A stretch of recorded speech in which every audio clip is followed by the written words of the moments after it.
Hello everyone, Yannis here. We're with a different background. I am in my hometown in Greece. Different background. Today we'll see how to make a red Saganaki. Last time we saw how to make the white one, as we call it here. It's based with a mustard sauce. It's very similar to the tigania that we have seen as well, a lot of versions. And then today we're gonna do the red one. It's very popular as the summer approaches. People go by the sea and they will order it in the taverns that are called ouzeri. Their specialties like seafood, and they're served with ouzo, chipro, and all those beautiful, gorgeous, strong drinks. As I say, we're here for a few days, but I found the opportunity to make a video, and as I don't have a lot of time generally, we're gonna do that. So let's start by cleaning the prawns. I'll show you how to do that step by step. It's very easy, and then we'll carry on. But very important, as you can see, I'm dressed from a baptism, so I'm still formally dressed. So I'm gonna get my apron on, so we get we stay nice and clean. You know, prawns can be very stinky.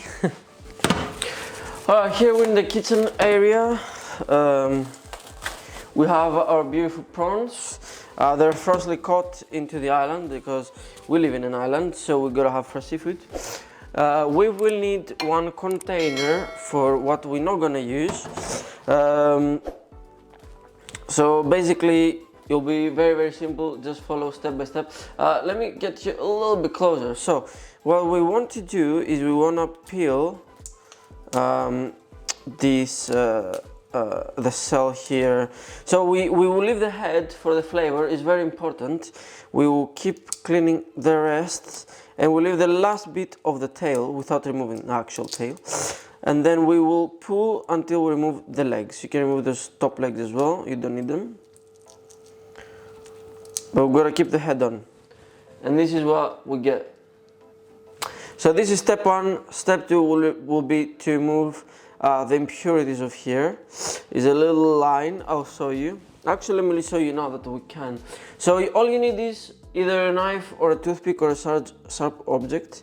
Gonna pierce and pull. We're gonna rip it, and then touching it, we're gonna pull it down, and it'll all come down in one go.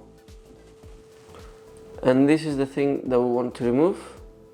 Focus camera. There you go. And without damaging the actual prawn, this is what we get. Here you are, beautiful, ready to go. So we will keep this back here, and we'll keep doing the same for the rest. Keep them separate. If you want, you can use a separate container. So I'll carry on. I'll show you one more, and then I'll do the rest quickly to save time, so I'm not just fuffling. I'm wearing the apron of the college that I studied, by the way. It's the only one I had here at home, so there you go, still has the logo.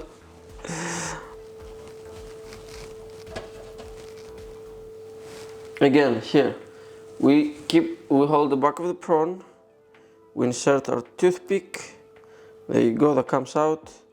We can just pull it, it will come out in one go. Up. There you go. So if you're wondering, the reason why we don't leave it on is because when you cook it and eat it, it will be crunchy and it will bring out all the bitterness. So you don't want that, it will bring an unpleasant thing. So I'll do that quickly and I'll get back to you.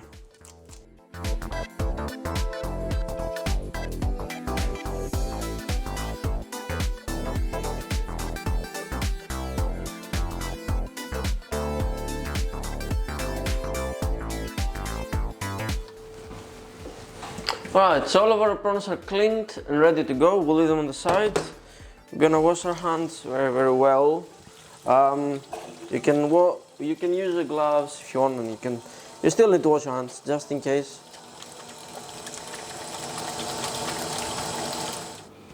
Alright, most of our stuff are done, so we'll leave this prawns on the side. What also we'll need is some Saganaki cheese. This is what this is called after. A lot of people don't put Saganaki, and I think this is incorrect because it's named after the cheese after all. And then we've got some feta, which is optional if you want to. 1 tomato, you can use tin tomato, tomato paste, lemon, 1 onion, and that's it. It's a very simple dish. They're not, you know, the important ingredients is the cheese, the red sauce or the mustard, and the prawns. After, what you want to do, if you want to add peppers, you can add peppers. There's so many things you can do. So we'll go ahead, prepare our veg, and then I'll see you on the other side, which is the stove.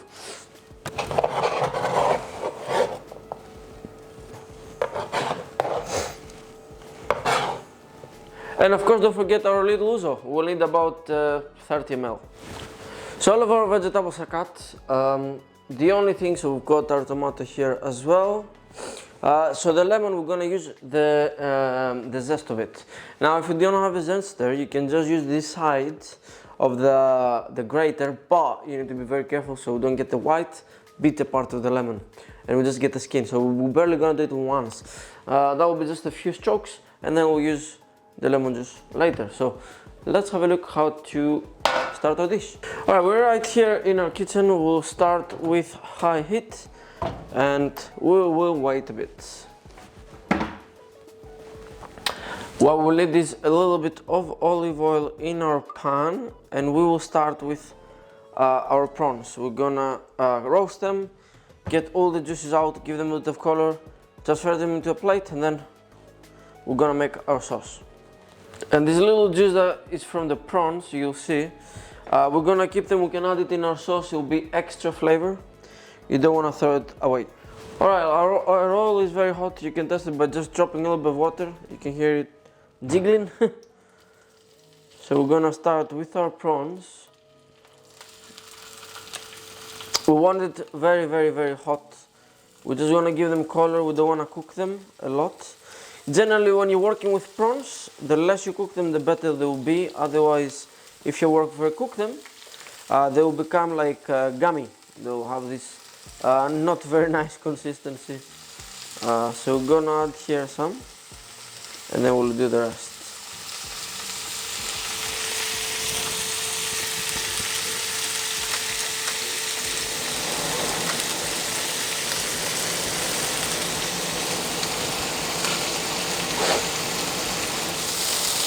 There you go. We're gonna flip them. This is what we're looking for. Quickly, we just wanna overcook them. Once they get this deep orange and they start getting a caramelized color, that's what we're after. This probably not, maybe a little bit more the ones on the side. Let me see. Okay. Yeah, the ones in the center for now, and these ones can wait a little bit more.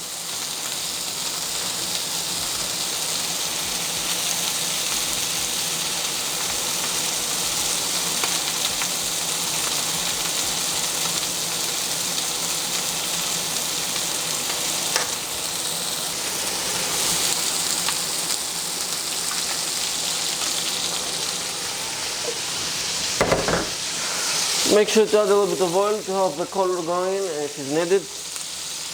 That will help the color, to go a bit faster. There you go. This came out. Now we're gonna flip the outer ones. There you go. That's the color we're looking for. Beautiful. Beautiful. Amazing. See? This deep brown here, this caramelized color, that's what we're looking for. This needs a little bit more. The heads are falling apart, but that's okay.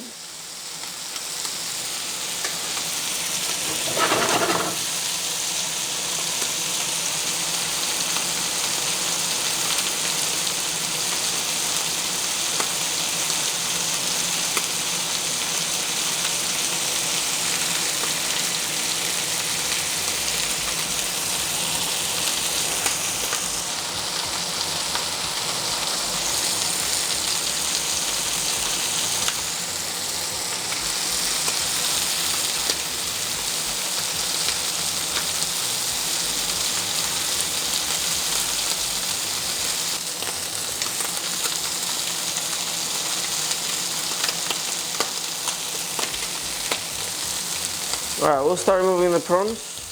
Now for the ones that had fallen, we'll leave it in to give the flavor. There you go.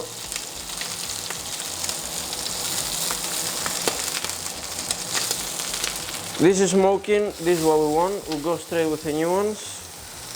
There you go, that will help. Oop. That will be the perfect one for color.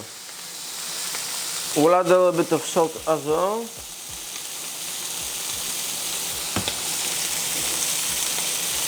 And now we check. We need to flip, see? This is so quick. So that's what we're gonna do, and we're gonna go straight for our ouzo. There you go, beautiful. Now here, because we have such a high heat smoking, there you go, we're gonna go with our ouzo in, there you go, 50 ml. That's it.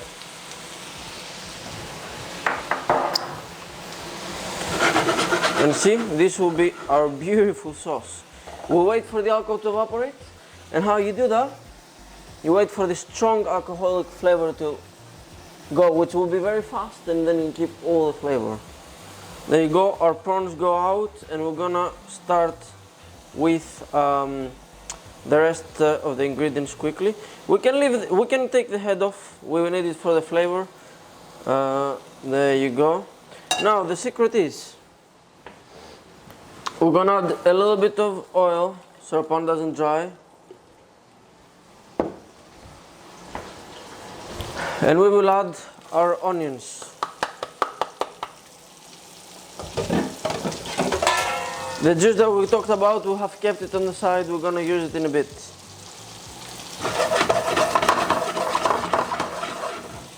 You can already see the color is the right thing that we want, right?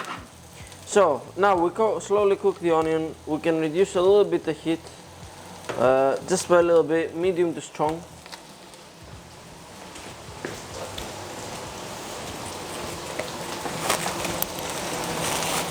Next step, we're gonna get our tomato paste in. There you go. We're gonna cook it off a little bit to move this strong bitterness that the tomato paste has itself. And also, we're gonna infuse it with everything from the pan and the heads that we have inside. We're gonna cook it for a little bit, very little bit. And now we're gonna go with our tomato in. Additionally, we'll add the juices from the prawns before. There you go, now we're creating our sauce. This is what we want to do.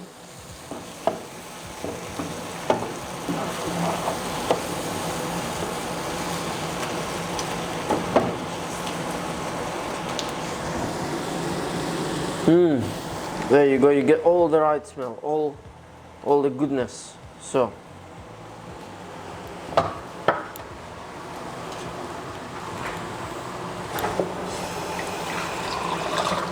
next step is we will get a little bit of water in, about 150 ml, and we're gonna cook our sauce.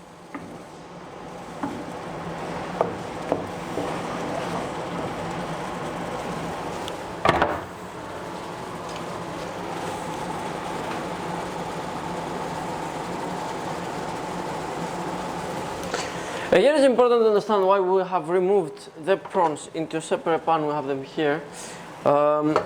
So here we need to cook the tomato, we need to cook the sauce, because this is the only cooking that it gets. And then we're gonna add back the prawns, because they will be nearly finished. We already have cooked them. They cook very, very quick. So yes, we need to bring it to a boil, cook it a little bit, add a bit more water if we need to, and then add back the prawns. Continue infusing and yeah, extract the rest of the flavor, and then this is the dish. The cheese is gonna go last as well. Now we're gonna move to the lemon zest. So get here the whole thing, and we're just gonna run it once. See, this is what we want. We don't wanna go past that, because then it will be bitter, is the white part. So we just need to do it once, barely. This grater is not the best, but we'll try our best here. There you go, only once. We're probably gonna lose a bit, but we'll do what we can. And again, it's a seafood dish, so we need this lemony flavor. Every lemon dish we have in Greece is lemon, olive oil, and then the freshness of the fish really, or the seafood or whatever we serving. There you go.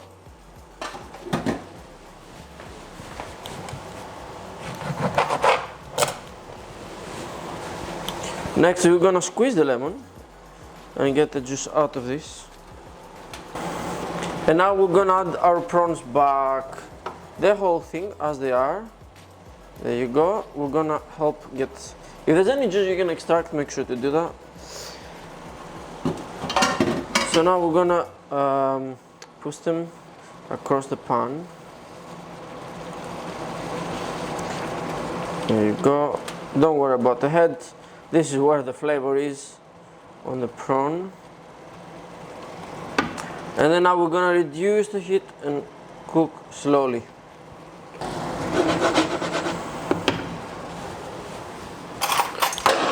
Yep. Very important. Let's try what we have done so far. I want you to see here that it's got like this orange, beautiful bisque-like color. There you go. Yeah, so this is what we're looking for. Ooh. Oh. I think this is the best saganaki I've ever tried. And I really had it out, yeah, I had it like in a tavern and stuff. But this is what we're looking for. It's beautiful. So now we're gonna slow cook, get the rest of the just infuse, and yeah. Now the last addition will be a little bit of salt, a tiny bit. We're gonna add our saganaki cheese. I've cut it into small pieces because it's gonna melt, and then our feta across. There you go. And of course, when I'm talking about herbs, we're in Greece, so it wouldn't be any other than the beautiful fresh oregano that we get from the mountain. I mean, my parents do collect it. There you go. That's it. And now we will turn it off the stove. The cheese has started melting, and it will keep melting because of the heat, even if you leave it on. And it will keep infusing. There you go. This is it. Ladies and gentlemen, this is how to make red saganaki perfect every single time. Now I kind of want to try that we have finished the sauce. Look at the sauce, like, I don't know if I can zoom in. There you go. I want you to see here. You can see it, like, how nice and glazed it is. My God. This is amazing. Now the only thing left is some bread. We always serve it with the bread in taverns. A lot of people will buy it as groups of people, and then they will share it. They will dip the bread. They will enjoy themselves. This is a dish that brings people together. And the last addition, ladies and gentlemen, is some bread. Here we've got our beautiful pan with the sauce, with the glaze. There you go. This is what it looks like. We're gonna add the bread, and we're ready to go. Alright, ladies and gentlemen, this was our beautiful video for today. This is how to get the red saganaki perfect every single time. It is the summer season. It is the best time to have it with some ouzo in a little glass and ice if you don't like it. But yeah, hope you enjoyed. Let me know down below in the comments what do you think about this recipe. It is one of my favorites for the summer, especially if you're in Greece and or visiting Greece. This is one dish you must try if you don't want to make it at home. Yeah, the recipe will be on our website yanniskalafatis.com. If that's too much of a hassle, you can click the link that will be down below in the description. And as you're down there, there's a red button that I subscribe. Please press this so you join our beautiful family. I do try to upload every single week.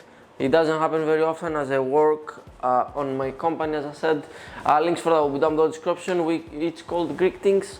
We do Greek and Jamaican fusion cuisine and other beautiful cuisines as catering. You can check that out. We have our online store if you want to try my food, our food. Click there. Yeah, share it with your friends and family.